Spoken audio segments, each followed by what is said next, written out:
D'habitude, Slobodanka aime jouer avec son image de mannequin ultra sexy. Regarde, je ressemble à rien. Mais ce jour-là, au tribunal de Sarajevo, la capitale de la Bosnie-Herzégovine, elle a été convoquée par un juge et le cœur n'y est plus. Regarde à quel point j'ai maigri, c'est la cata. Je m'en suis rendu compte ce matin. Je suis vraiment nerveuse, je suis triste. Arrêtez de me filmer, s'il vous plaît. C'est bien la première fois qu'elle refuse les caméras. Il y a encore une semaine, Slobodanka Tošić, 29 ans, dormait en prison. Elle est aujourd'hui en liberté conditionnelle, mais a de gros problèmes avec la justice. L'affaire fait grand bruit, et pas seulement en Bosnie. On vient de l'apprendre, un énorme scandale implique Miss Bosnie. Lorsque la nouvelle tombe, la presse mondiale s'emballe. Car dans cette histoire, tous les ingrédients sont réunis pour un polar sulfureux. Slobodanka Tošić, ancienne Miss devenue star, est poursuivie pour complicité de tentative de meurtre. Elle aurait entretenu des relations intimes avec les pires criminels de Bosnie-Herzégovine. Depuis une dizaine d'années, ce petit pays à 2 heures de Paris est gangréné par des mafias locales. Un milieu très violent dans lequel gravite Slobodanka. Qui est vraiment cette jeune femme? Est-ce un ange ou un démon? Slobodanka a grandi dans ce petit village ouvrier, à 75 km de Sarajevo, un coin perdu de la Bosnie et assez pauvre. C'est dans cet immeuble décrépit qu'elle vit actuellement, assignée à résidence. La jeune femme a accepté exceptionnellement de nous recevoir. Bienvenue dans mon foyer modeste. Nous sommes une famille ouvrière. Mes parents m'aident beaucoup. Ils font tout ce qu'ils peuvent pour nous. Depuis sa sortie de prison, elle tourne un peu en rond dans le modeste de pièces de ses parents. Alors pour s'occuper, elle aime se rappeler le temps de l'insouciance avec sa mère. Regarde comme je suis mignonne. Regardez, c'est moi qui traite une vache. L'histoire de Slobodanka ressemble à un conte de fées. Un père chauffeur de bus, une mère au foyer. La jeune fille va réussir à s'arracher de ce milieu modeste grâce à son physique avantageux. Je voulais vraiment sortir d'ici. Je voulais partir d'ici même si j'aime bien mon village. Mais ici, il n'y avait aucune perspective. Surtout pour quelqu'un comme moi, avec une fibre artistique. J'ai alors décidé d'envoyer ma candidature pour le concours de Miss. Parce que ça ouvrait des portes. Et c'est ce qui s'est passé. En 2005, à tout juste 19 ans, elle décroche le titre de première dauphine de Miss Bosnie et remporte haut la main le prix du public. Un sacre qui, encore aujourd'hui, fait la fierté de sa mère. Les spectateurs votaient par téléphone. À chaque fois, c'est elle qui a eu le plus de voix. Et symboliquement, on lui a donné un téléphone. Ce concours de Miss a un formidable tremplin pour devenir mannequin. La jeune femme enchaîne rapidement les shootings photos et dans la foulée, elle va participer à Survivor, une émission de télé-réalité. Vous avez décidé quoi, Slobodanka? À la suite de ce jeu d'aventure qui bat des records d'audience, le magazine de charme le plus connu du monde la repère. Ses photos dénudées font un tabac. Slobodanka devient une valeur sûre pour la presse à sensation, et notamment pour Azra, le plus gros magazine People de Bosnie. Pour sa rédactrice en chef, Elameri Mikulić, Slobodanka s'est tout simplement donné les moyens de réussir, avec la bénédiction de ses parents. Slobodanka vient d'une famille où la nudité ne pose pas de problème. Les autres Miss n'étaient pas prêtes à le faire. Slobodanka, au contraire. Elle l'a prouvé avec les photos de Playboy. Notre magazine l'a tout de suite trouvée intéressante car elle aimait se déshabiller. Le pays va découvrir une autre facette de sa personnalité, encore plus sulfureuse. Sur les réseaux sociaux, elle se met à poster des photos provocantes.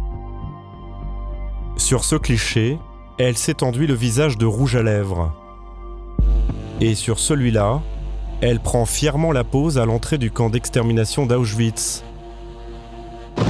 Slobodanka ne recule devant rien pour faire parler d'elle. Devenue populaire, la jeune femme se met à fréquenter le milieu de la nuit, où traînent des hommes politiques, des sportifs, mais aussi les plus grands criminels du pays qui fascinent la jeunesse. Brusquement, les criminels sont devenus plutôt sympathiques, intéressants à fréquenter, surtout aux yeux des belles femmes. Ils sont devenus plus intéressants que les gens cultivés, que les intellectuels. Ils avaient de l'argent. J'imagine que Slobodanka les trouvait intéressants. Les mauvais garçons, voilà donc son point faible. À Sarajevo, un homme ne va pas la laisser indifférente. Il s'agit d'un chef mafieux qui a prospéré et qui va causer sa perte. Fin 2005, Slobodanka rencontre Darko Eles, 35 ans, une valeur montante du crime bosniaque. Un professionnel des braquages à main armée. Damir Kaletovic connaît bien ce chef mafieux réputé très dangereux. Ce journaliste spécialiste de la mafia est parvenu à interviewer Darko Eles pour son émission de télévision. Une expérience qu'il n'est pas prêt d'oublier. Interviewer Darko Eles, c'est un peu comme se lancer dans une aventure dont vous ne connaissez pas la fin. À chaque fois que j'y allais pour l'interviewer, je ne savais qui allait m'attendre et je me signalais toujours avant auprès de la police au cas où il m'arrive quelque chose. Vous savez, Darko Eles est devenu très fort avec le temps. L'avantage d'Eles par rapport à ses rivaux, c'est qu'il est plus intelligent et il est beau.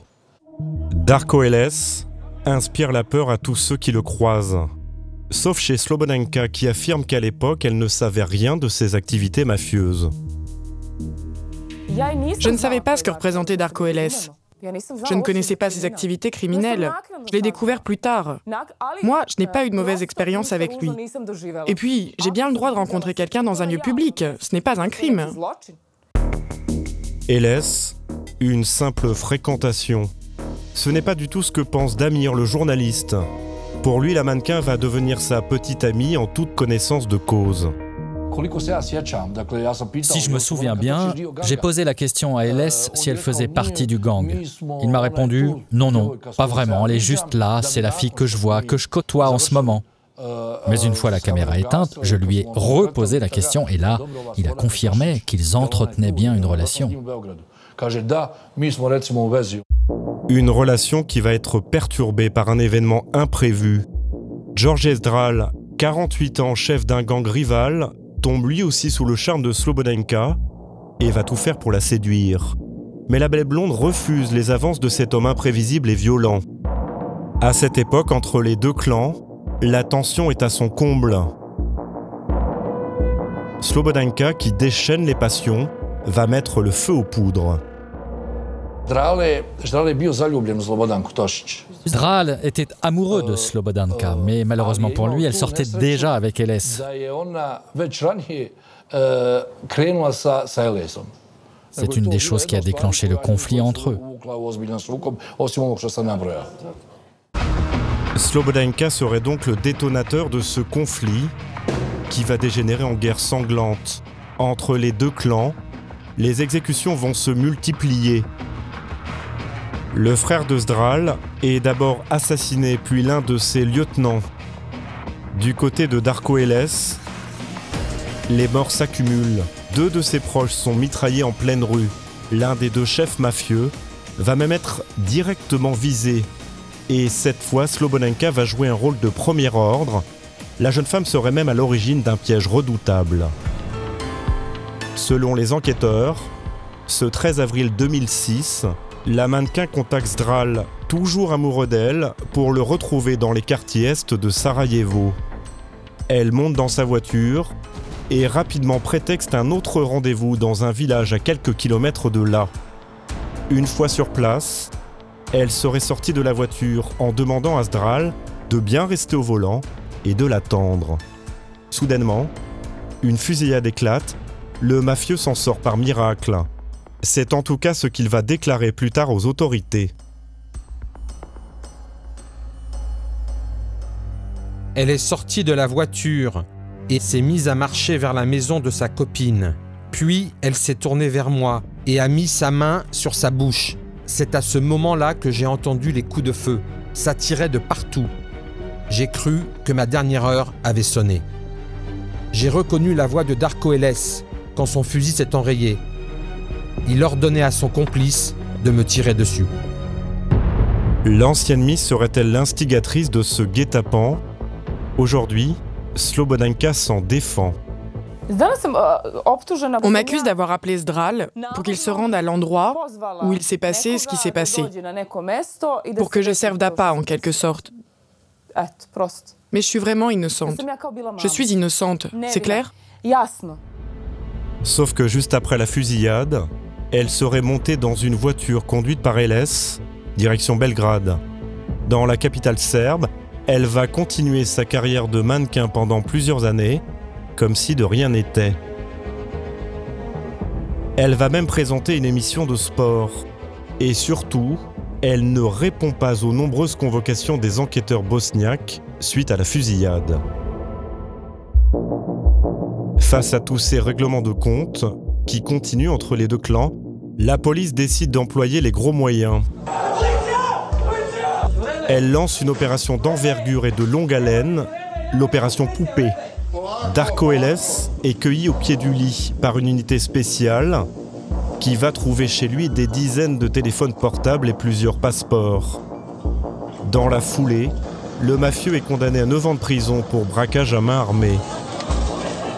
Zdral est lui aussi interpellé après avoir été longuement protégé par des personnes haut placées.